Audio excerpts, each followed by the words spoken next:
The Bible says a man is as he thinketh. If you live your life in expectations, that's what happens to you. If you live your life in despair, that's what happens to you. If you say all men are dogs, you're going to meet every last one of them. I'll never be rich. You won't.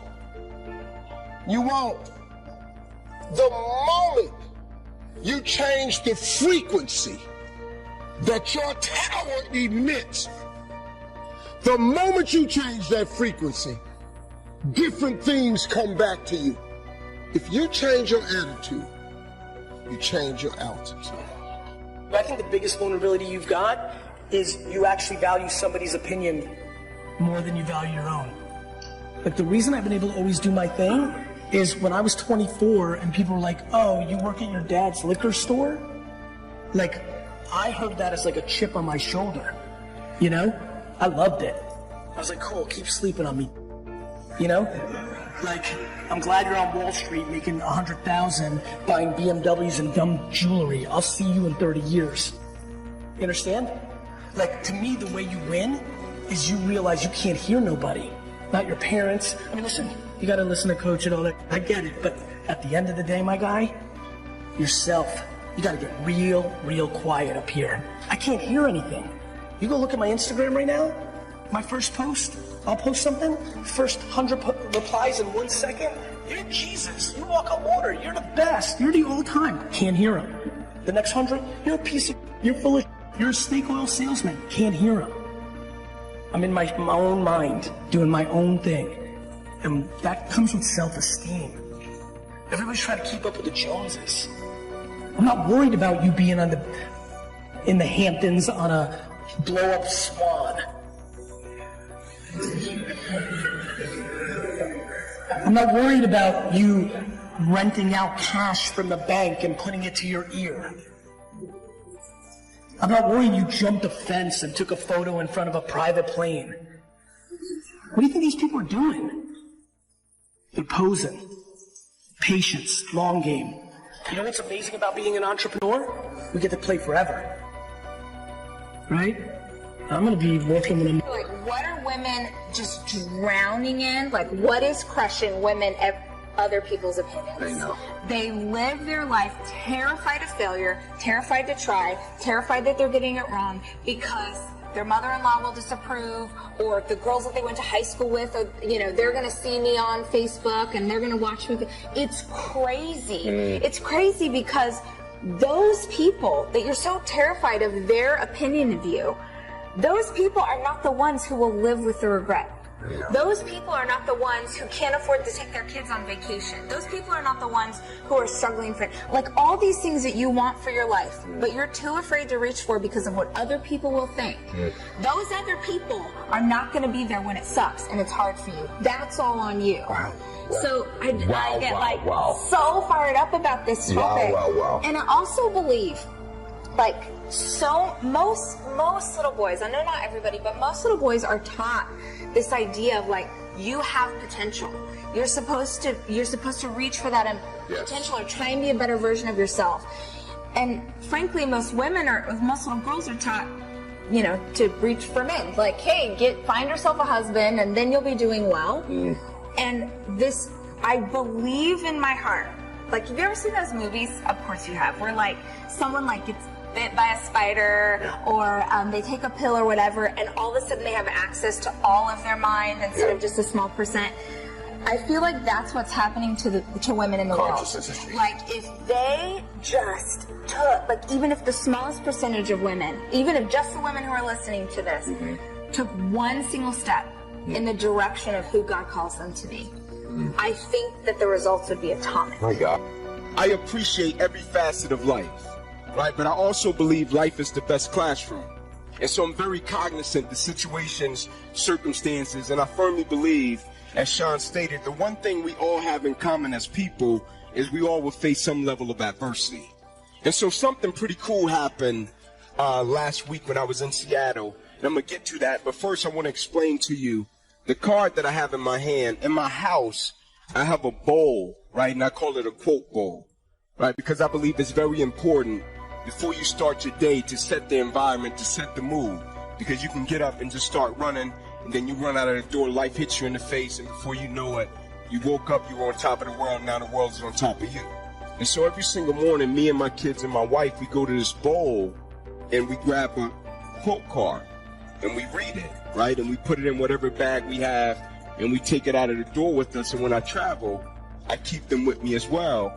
And today, the quote says, do the best you can until you know better.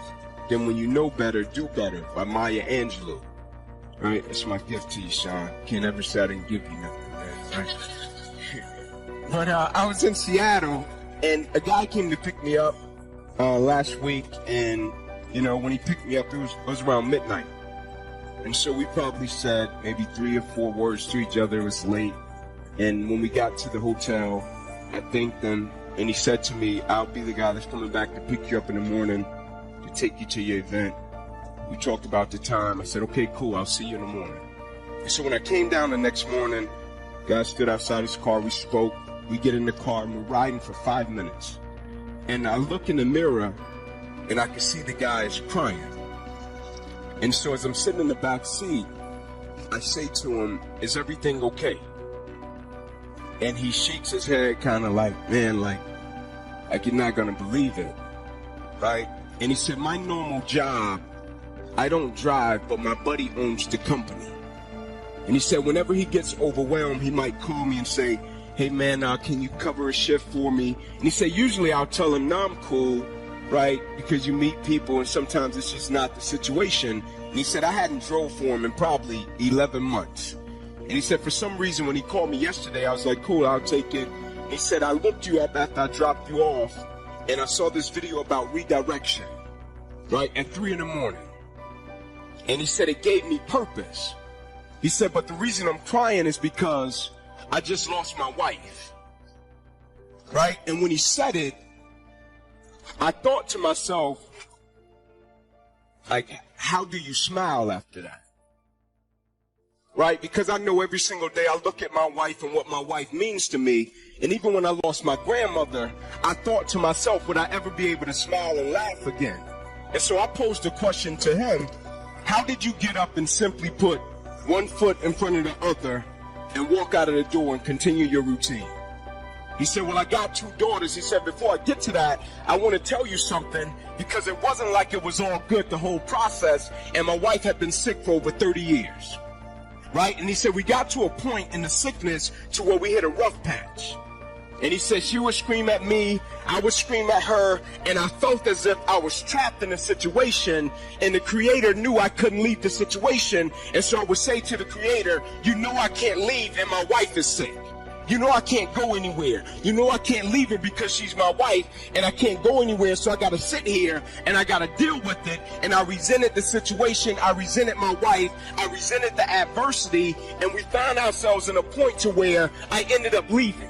And he said, I went to stay with one of my buddies, and I'm in the mirror one morning and I'm brushing my teeth, and he said, I'm saying to myself, right, for better or for worse, yeah, things have gotten pretty worse. For richer or for poor, yeah, we're pretty poor. And he said, through sickness and health. And he said, he stopped and said, man, I haven't finished. And he went and he packed his bags, walked out of the door, got back to his house. When he walked in the door, he said his wife said to him, what are you doing here, you prig? And he said to her, I'm going to be here. I'm not going anywhere. So either we can figure out how to make it work, how to deal with it, adjust, or we can sit here and we can just be miserable and mad because a situation has happened that's out of our control and we didn't expect it. Like, I believe in life, you got 2 separate people. You got champions, right? And they go through things in life that are self-inflicted. They bring it upon themselves, they get through it, they say, man, I got through it. And then you got warriors. Right? They walk outside, the wind hits them, knocks them down, they pick up their stuff, they adjust, and they get moving, and they deal with the adversity that they didn't expect. They set their perspective right, and they figure out a way to embrace it and add value to every environment that they go into and every person's life that they come in contact with. These people that's in your life that ain't doing nothing. Get away from people in your life that's hating. Get away from your family members that ain't ever opened a business. Get away from your family members that ain't ever followed their dream. Get away from your family members that ain't never been nowhere but to the family reunion. Ain't never been to a beach. Get away from them. Sometimes God will put an enemy in your life to keep you stirred up. He'll allow critics, doubters, discouragers, even some haters. So when you feel tired and think you want to give up, you'll keep pressing forward, shaking it off, not because you feel like it, but because you don't want to give your enemies the joy of seeing you defeated. Not out of spite, not out of pride. God uses the negative to keep us stirred up. There is no worse feeling than that of invisibility. You know, when you are doing your very best and it goes unrecognized, it makes it kind of harder to want to keep doing it. And when you feel unseen, especially by the people whose attention and approval you crave the most, it can create a compulsion in your life to start doing things that are not even really consistent with your character in order to receive from people a confirmation that can be taken away just as easily as it was given. Don't be fooled by all that fake love. Don't be fooled by these phony smiles. Their hugs, their I love yous. Snakes in the grass slithering. You hear them coming a mile away. I can smell them, sniff them, I can see them, I can taste them. Some of you get blinded by them. Your so-called friends, your so-called homies, your so-called partners, your so-called girls. They there for you when everything's great. They're there for you when you ballin'. They're there for you when you rollin'. They're for when you got money. They're excited, girl, we gonna do this, man, bro, where we going tonight? Sad story is that when you up, they're all riding with you. When you down, there's nobody in the car with you. You are the company that you keep. Meaning, your circle of friends is an indication of who you actually are, who you are becoming. You show me your friends and I'll show you your future. Because it's just true. The people you surround yourself with are shaping your future. Someone say, check your circle. It's important who you are aligning yourself with. Walk with the wise and become wise. For a companion of fools suffers harm. That's good news. If you lack wisdom today, get around people that are wise. But look what the second part says. It says literally that a companion of fools suffers harm. Have you ever considered the reason why you're always hurt is because all of your friends are fools? If you're a person where all your friends come to you with their problems, that's because they see something in you. You're more balanced and stable. But you got to remember this old saying. If you're the smartest person in your group, you need a new group. Some of my enemies, I feel like I need to write them a check. If they hadn't have been against me, I wouldn't have prayed so hard. If they hadn't have made fun, I would have given up sooner. If they hadn't have told me I couldn't do it, didn't have what it takes, might have been complacent, settled where I was. It was their opposition that pushed me forward. Many times, God will use your enemies to catapult you to success more than your friends. You spend your life performing for a crowd, it'll kill you. And you're like, I'm good. I'm not a preacher. I'm not a singer. I don't perform for you. It's gotten much deeper than that now. It's the feeling that we get when we start offering ourselves up in a form that is more impressive to people, but is not authentic to us. Is the mode that we all get tempted to get into when we start trying to bring a version of ourselves to a situation that we think will make a good impression. Here's how you know if someone's your friend. A, you can tell them bad news and they'll listen. They won't tell you why, you're stupid and why that bad thing happened to you and how something worse happened to them once and, derail the whole conversation. It's like, go away from that person. They're not helpful to you and they're not helpful to themselves either. You got to surround yourself with people who want the best for the best part of you. And that's a really good way of deciding who you should have around you. Don't complain about the person that betrayed you. If they walked away, they didn't set you back. They set you up for the fullness of your destiny. If they lied about you, tried to push you down, overlooked you, it may not have been fair. But if God allowed it, He knows how to use it for your good. Do not be misled. So don't sit around and be like, I think this is what's going on. No, wait, this is maybe what's happening. You don't have to come up with theories. Don't be misled. Bad company corrupts good character. Have you ever stopped to consider the reason why you're never able to finish anything you start is not because you're not gifted. It's not because you're not talented. The reason why you can't finish it is because you lack character. Because every time you step out, you don't have the stuff it takes to finish. Yet the only way you're going to get rid of bad character is you're going to have to actually go ahead and get rid of bad company. The moment you remove bad company, you're going to start getting some good character. Somebody say, check your circle. You've got to upgrade your friends. It ain't nothing bad. You just got to upgrade people in your life. But if you're the smartest person in your group, you need a new group. You cannot be the go-to person in the group. Don't worry about it. You have a gift. After you solve problems all the time, you can earn a lot of money here. You know what people pay for in this country? They pay for expertise in this country. The moment you're an expert at something in America, you can make $1 million. All you gotta do is be an expert at one thing. Sometimes there's something inside of you telling you that you are not enough. And since you feel like you're not enough, you start trying to do all this stuff to prove that you are enough. The problem is, the people that you're trying to prove it to aren't even paying attention because they're so busy trying to prove to somebody else who isn't paying attention to the other person. And now we're all posting and proving, but inside we're dying. And you've got to know the places that you cannot go, whether it's on your phone, whether it's in your mind, because there are some places that you need to stay away from on purpose. Because if you go, it's going to kill your joy. It's going to kill your contentment. It's going to kill your sanity. It's going to kill your peace. I don't know how many different ways I can say this. So many of us have to learn this the hard way. They act like they got love for you. Have your friends, have your family, have your relationships. But make sure you pay close attention to the circle, to your company that you keep. Because when you need them the most, I promise you, they will turn your back on you. You need to find you a group of friends. And you need to know in your heart of hearts that if you down, they gonna pull you up. And if they down, you gonna pull them up. You know, I always say, you show me your crowd, I'll show you your future. If you want to know where you are or what port you're on, look in your cell phone. Because your cell phone will tell me who you talk to. And whoever you spend your time talking to, that's the port you're on. You cannot surround yourself with blindness and expect to see.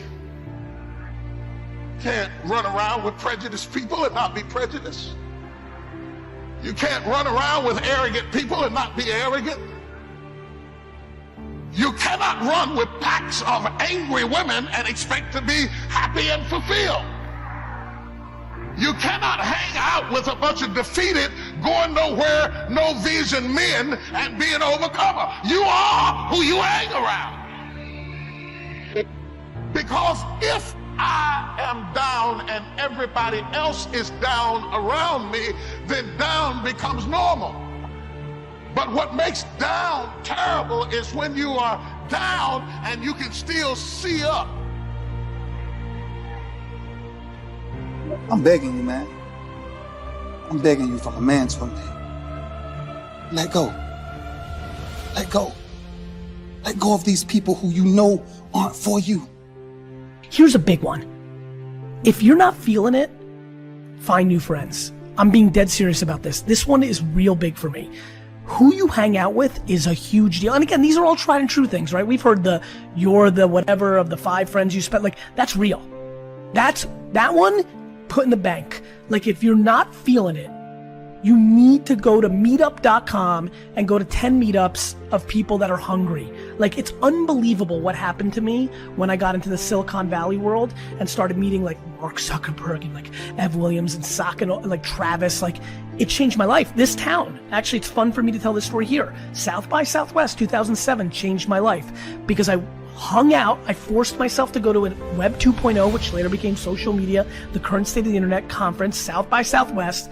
And I was looking at all these kids. And by the way, this is when tech wasn't cool. Straight fucking nerds. But they were trying to change shit. They weren't here for kicks and giggles. They weren't here to hook up. They were here to like change the world. Like, I'm gonna build a product that is gonna be in every single person's hand. Like, and they have. Like the Twitters and the Facebooks and the Ubers, they did. And it was the biggest impact of my career. And it's something I think a lot about now. So anyway, real practical. If you feel motivated by this conversation or you're intrigued by it, add one new winner friend. Yeah. Like, you know what I mean? 100%. Add one new winner friend and cut one loser friend. Like, yeah, I know he's been your boy since 4th grade, but he sits at home and fucking smokes weed and plays 2K all day. Like, you can only love him so much. If you look around you, take a look at the 5 people who you spend the most time with. Those people reflect not only who you are, but who you're going to become. So to me, once you've made the decision that you deserve to live a life that reflects every desire that you could ever have, and that you are capable of living at your full potential, then the next step is making the choice that you're going to surround yourself with people who've got the same mindset. Because even if all of y'all have not reached your goals, if you're striving together, that'll hold you accountable to keep moving forward. And they can pull you back on track when you get off track, right? That's really important. I think beyond that, I think that the people around you, being very selective of who you put yourself around is so important, because ultimately, the people who you place yourself around are going to be your support system once you do get to your destination. Here's something real. Go home, cut your loser friend, and go find a winner friend. Go somewhere, like go to meetup.com, go to a Facebook group, join some shit, DM the 800 people that you think make sure they're not bullshitting, they're like doing what you want, and just make one new friend. I see it, like D-Rock, like he's right, like, it's unbelievable to watch my team, like they get faster, they get smarter, they get more confident, right? It's real, man. It's real. Confidence and like hunger gets passed on to each other. It's like team dynamics. It's why like a great player that sucks shit can fuck a team up. Like, go audit your circle, add one more winner, decrease one more.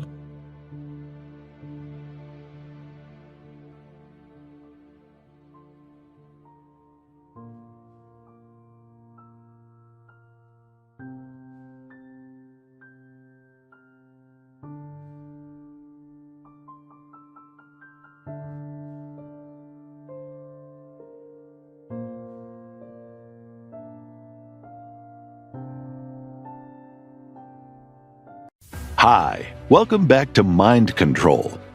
The first way to get focus is to find purpose. The way to find purpose is you must identify what it is that you have to be purposeful in.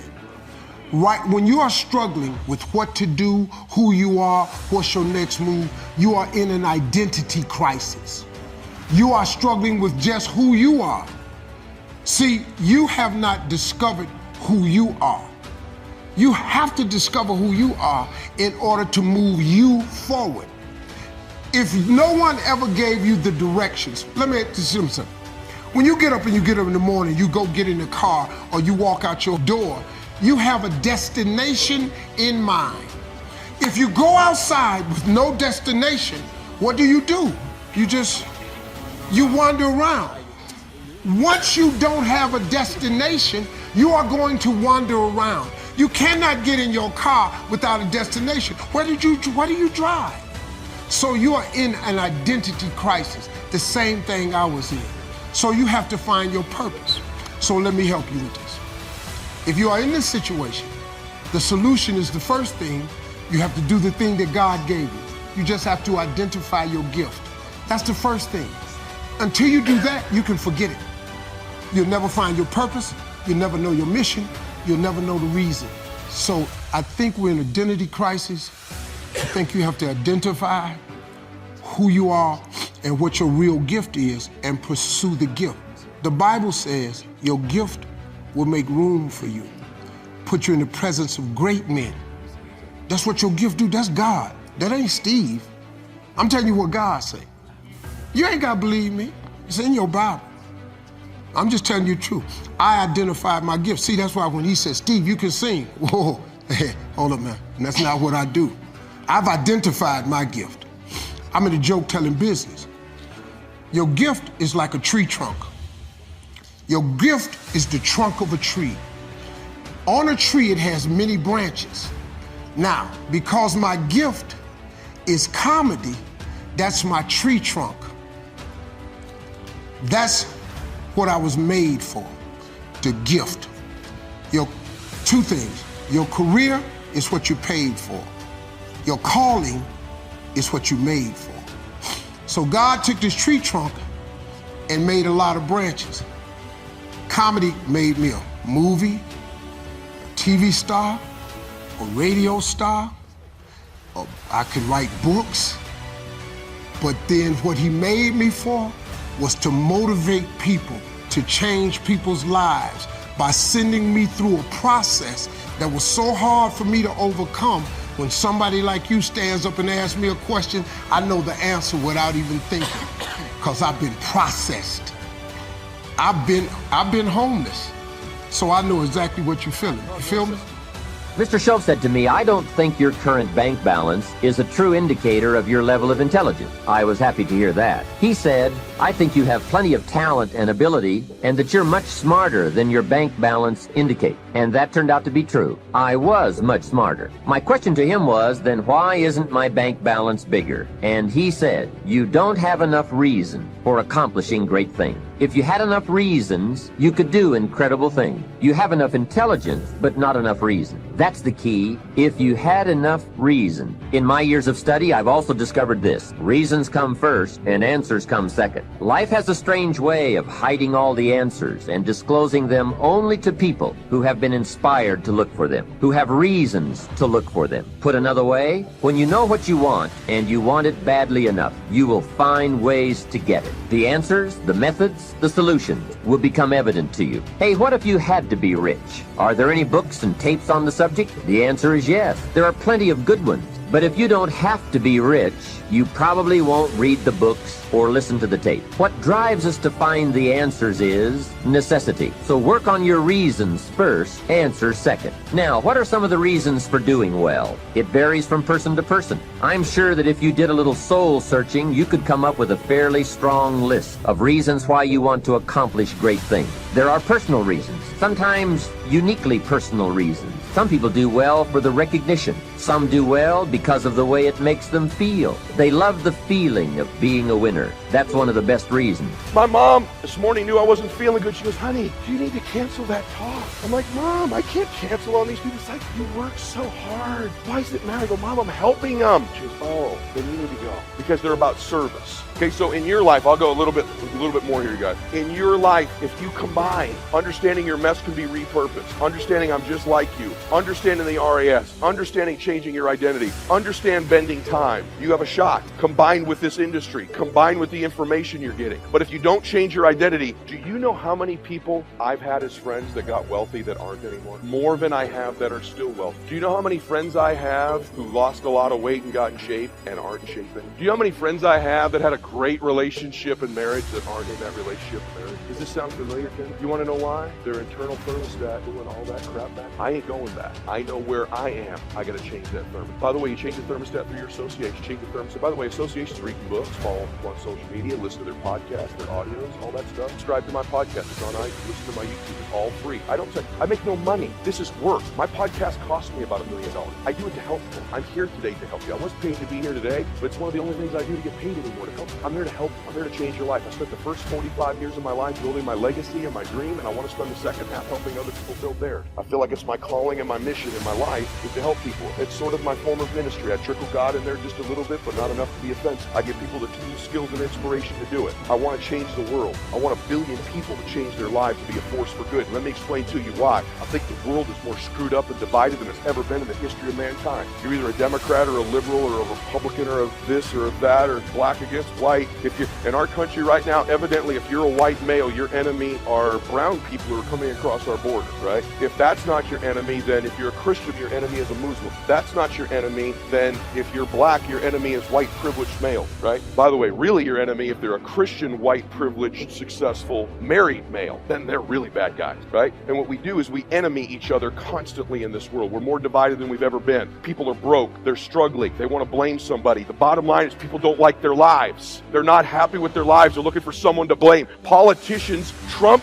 and Obama, I don't care who you like, they're both incredible at getting you to subtly blame someone else for your conditions. Those are confidants, and every person, not just every leader, every person needs a few confidants in your life with whom you can be transparent, and then you won't be so lonely all the time. This man is in cage because there's nobody walking with him. There's nobody who's got his rhythm. There's nobody who's got his pace. And then there are constituents. And this is the vast majority. This is the big category of what happens in church. Constituents are distinctly different from confidants. Confidants are for you. Constituents are for what you are for. They line up with the cause. They're called to the cause. They join your church because you feed homeless people. They join your church because of your foreign mission. They join your church because you're going to heaven. They join your church because you believe in faith and you teach the word. They join your church. They are not for you now. They are not for you. They are for what you are for. They're going your way. They are for what you're for. What's the highway we came in on? What's the number? I-5. You're on I-5. They're on I-5. You're going in the same direction. They're going your way. They are for what you are for.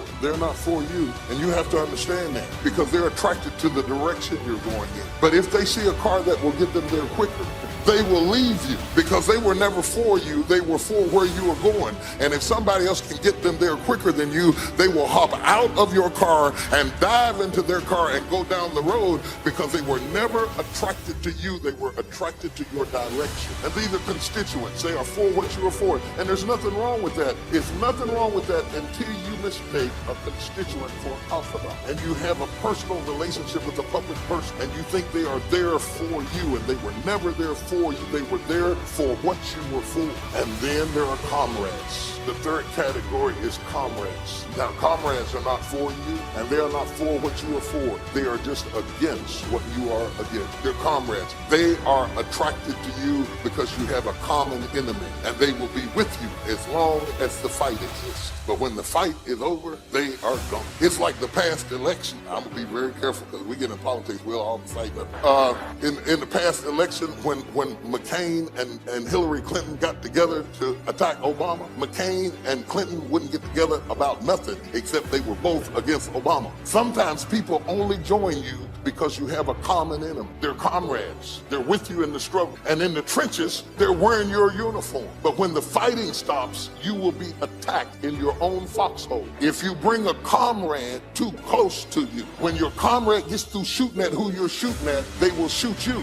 Because they were never for you, and they were never for what you were for. They were just against what you were against. You'd be surprised at the people who fight against stuff. Just all kinds of stuff, abortion, same-sex marriage, all kinds of stuff. They're against the same stuff, but they're not for each other. They join together in the fight. You, as a leader, have to know why people hooked up with you. Because if you misallocate a person into the wrong category, you will be brokenhearted and wounded and end up in the cave because you thought a constituent was a confidant, thought a comrade was a constituent. When the fight was over, you got shot in your own foxhole. And I don't care what you hear about on TV, there is no such thing as friendly fire. A bullet is a bullet. Where in the all-fire Bellimity did we get friendly fire from? Getting closer. Friendly fire. There is no friendly fire. You shot me. What is a friendly bullet? A bullet go in your hind end saying, I like you, you know? Woo, you know, what's up with that? Because success without fulfillment is the ultimate failure. Who's with me on this, right? You make everybody else feel great. I mean, it's a horrible example. I hate it, but we all know an extraordinary spirit that took his own life just recently. Probably lit up more human beings than almost anybody alive when it comes to humor and joy. He made everybody else feel happy but himself. It's sad. You don't want that to be you. If there's any gift he can give besides his joy is the evidence of what you don't want to move towards. Nobody in this room is going to move towards that, but we do it at a little level. We die a little bit along the way by giving up what we really desire and believe in. And my goal is to make sure to see if we can wake that up. So, and by the way, fulfillment is as unique as there are people. Achievement, there's laws, right? You do this. Money, there are laws. Your body, there's laws. We all have biochemical, special, unique identities, but there's certain fundamentals. If you do them in mass, you're going to be overweight. If you do them differently, you're going to be fit and strong. Same thing with money. But fulfillment is as unique as art. Art is what one person thinks is beautiful, somebody else can think is ugly, and that's perfectly fine. Have you ever gone to an art museum and you see this big red square and they go, $10 million, you go, you gotta be kidding me. $10 million for that freaking square? I'll draw you a square! But someone else, no, look at the texture, the taste, the flavor. I can taste the paint from here. They have a different way of being fulfilled, right? So those are the two kind of lessons of life. So this is what I'd like to do to help you with both today if you want to play. Number one, let's take a look at what will give you the edge. Who's up for having a competitive edge in anything you do? Say I. And it's not BS and it's not positive thinking. It's something you can test because the edge is what's going to get more out of you. Second, I'd like to show you how to create a breakthrough. Who here has an area of your life where there's something you've struggled with for a while and you're sick of struggling with it and you're sick of making excuses and you want to actually change it today? Who's got one of those in your life? Say I. If you want to play full out, I can show you that. And the third element really affects the other two, and it's really the one that affects business and life, and that's the power of engagement. All of these are tied to engagement. Thank you so much for watching till the end. Don't forget to share your thoughts in the comments section. Please also like, subscribe, and share this video with your friends and families. Please watch our other motivational videos. Thank you again. Hi, welcome back to Mind Control, where we inspire and motivate you. Hope you enjoy the video. By not being prepared, you make the choice of getting caught in some of life's unpleasant circumstances. Be they rain, failures, economic losses, relationship losses, professional losses, personal losses. By not being prepared, thinking ahead, it's your choice. Now here's the other side of it. By being prepared, you increase your chances of success. You increase the likelihood. By being prepared, you increase your chances of success, of seizing opportunities when they come your way, of being ready within yourself to take advantage of once-in-a-lifetime situations. Some people tend to blame others for their mistakes, blame others for their failures. Somebody says, it's not my fault the report isn't done, so-and-so didn't do their part. Of course it's your fault. It's your report too. It's your responsibility to see that everyone you delegated work to does their part. Now, you can't control what others around you do, but it's in your own best self-interest that you stay on top of things, especially if it's going to affect your future. You think your boss cares that John didn't do his part? You think he sees John as the bad guy? Of course not. All he sees is that the report isn't done, bottom line. Be responsible for the things that affect you. You can make sure you're more responsible by checking in with those people who are working with you, the people who make up your team. You can be more responsible by saying, hey John, how are you doing with your part? Do you need some help? Can we put somebody else in here to help you finish? Now if John consistently doesn't handle his part, you've got to replace John.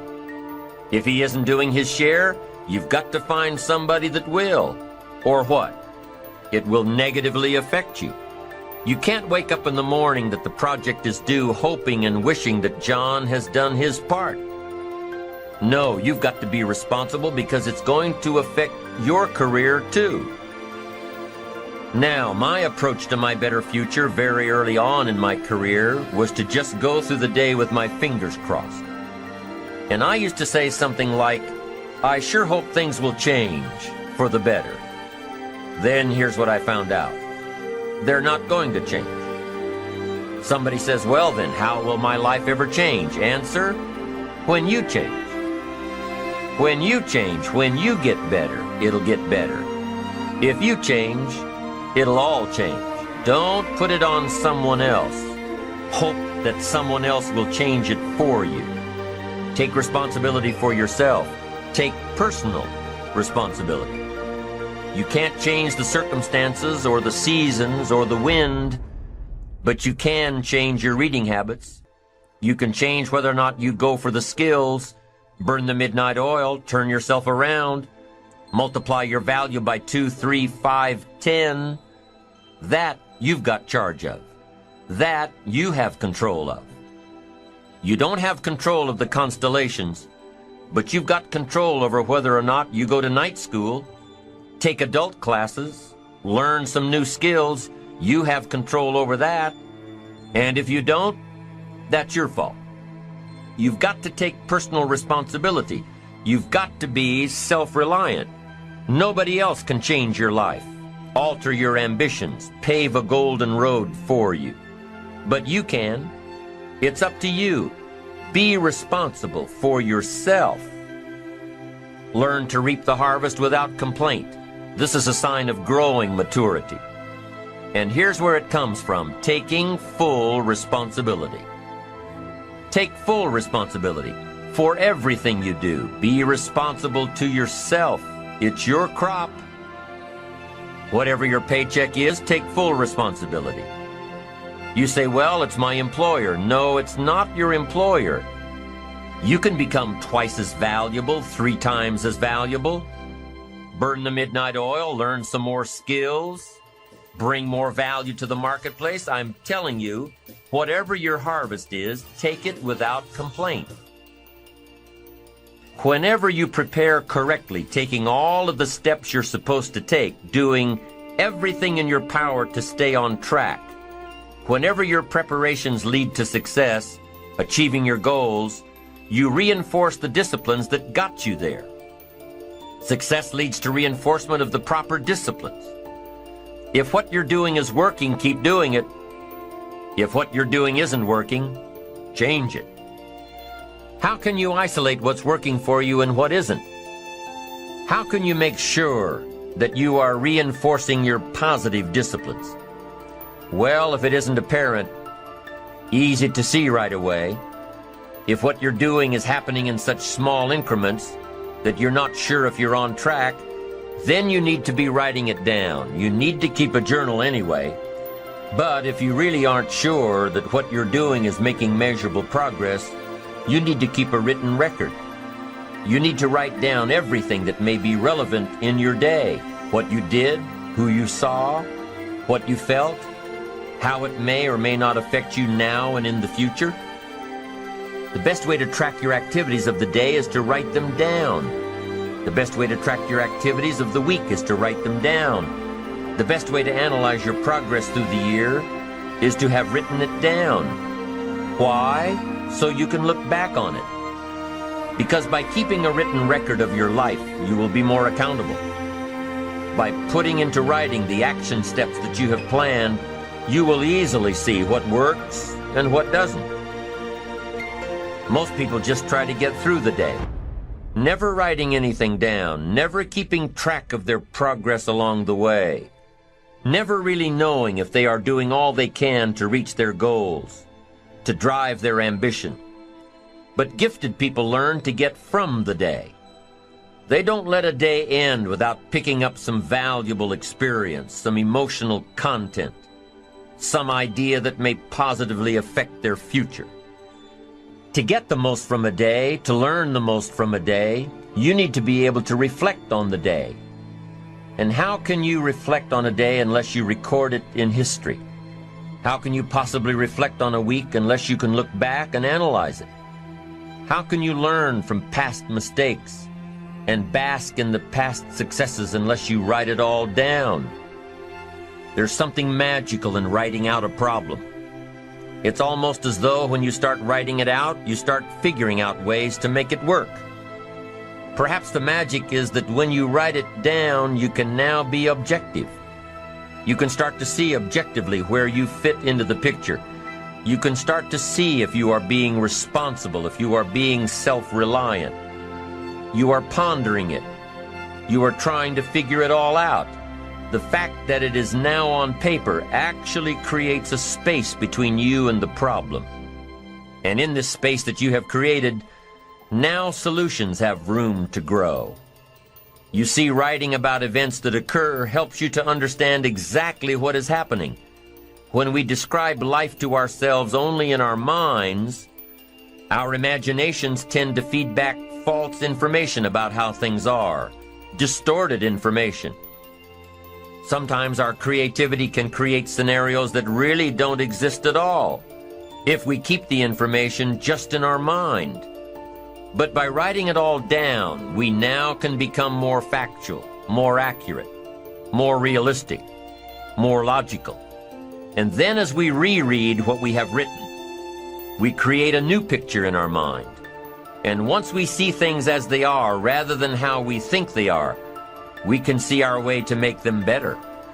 It's all part of being responsible. It's all part of seeing things objectively in order to fully understand the steps that we must take to make things better. Let's take a few minutes to talk about the importance of knowing yourself enough to be your best cheerleader.